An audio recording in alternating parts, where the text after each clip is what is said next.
Welcome to the world of facts. Ferdinand of Aragon, 1452 to 1516. Ferdinand of Aragon was the son of John II, king of the Spanish provinces of Navarre and Aragon. For centuries before Ferdinand's time, Spain had been divided into a number of petty kingdoms. Some of them were in the hands of the Christians, and the rest belonged to the Moors, whose ancestors were partly Arabs and partly people of North Africa. The Moors were Mohammedans. About 700 years before the time of Ferdinand, they had crossed the Mediterranean Sea and invaded Spain, capturing nearly the whole of that country with the exception of the provinces which lay in the extreme north. For a long time, therefore, Spain was a Mohammedan country, but the Spanish Christians became more numerous and more powerful, and during the time of the Crusades, they were almost continually at war with their Moorish neighbors.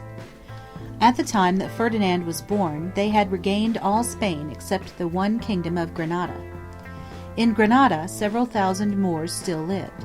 They irrigated the land and cultivated rice. They planted mulberry trees and were famed for their production of silk.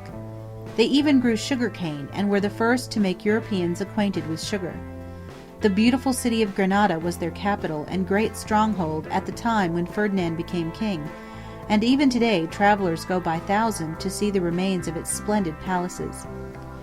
Ferdinand married Isabella, who was the Queen of Castile, so that under these two sovereigns 3 of the Christian kingdoms of Spain, Aragon, Navarre, and Castile, were united.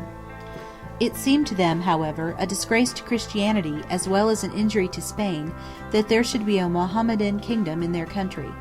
They therefore determined to add Granada to their domains, and a bitter war against the Moors was begun. General Gonsalvo, a famous soldier whom the Spaniards still delight to call the Great Captain, was put in command of the Spanish army. Granada was invaded. Sallies were made by the Moors, and many single combats were fought between their champions and the Christian knights. But no great battle was fought, and the war continued for months. At one time the Spanish camp of tents took fire by accident and was destroyed. A permanent town with houses of stone was then built by Ferdinand for his army.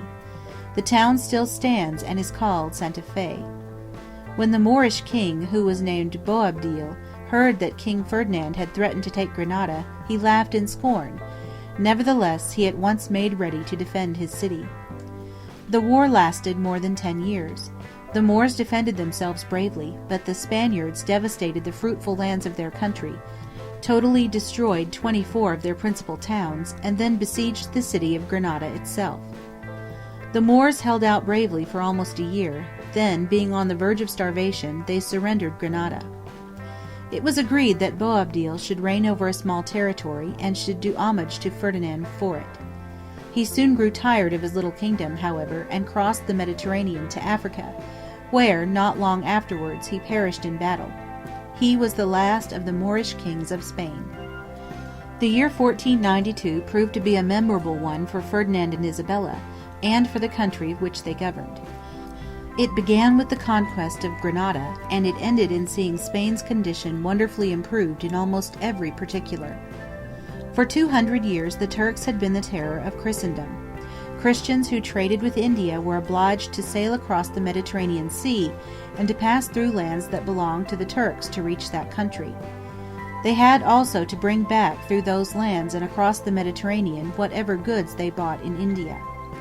Their ships and cargoes were often captured by Turkish pirates, and the owners and crews were made slaves. Thousands of such Christian slaves were chained to the rowing benches of the Turkish galleys, and were cruelly whipped if they did not obey their masters. The people of those times wished to find a way by which to reach India without encountering these difficulties and dangers. More than once did the different nations of Europe join together to make war against the Turks. Ferdinand himself, after taking Granada from the Moors, sent a fleet across the Mediterranean and captured Algiers, the great stronghold of the Turkish pirates. Many Italian, Spanish, and Portuguese Christians who had been slaves for years came home, most of them sick and all of them poor. You can imagine how the sight of them, when they landed, made the people wish for some safer way to India. When, therefore, Columbus offered to find one, Ferdinand and Isabella supplied him with money and ships and men. He did not, indeed, find a new way to India, but he thought he had done so, and so did the king and queen. The people of Spain and of Europe generally rejoiced at the thought that trade with India could in future be carried on without so great a loss of life and treasure. While Columbus failed in this one important point, his discoveries were of great value to Spain, for they gave her immense possessions in the New World and added largely to her wealth and power. Ferdinand was at first rather cold toward Columbus. He did not have much faith either in the great discoverer or in his plans. The real credit of Spain's assistance belongs far more to Queen Isabella than to King Ferdinand.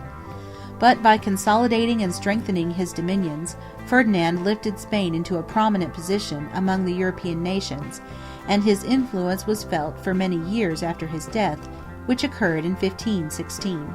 Like our video, give a thumb up, share with your friends, and subscribe to our channel. Thanks for watching. Subscribe for more.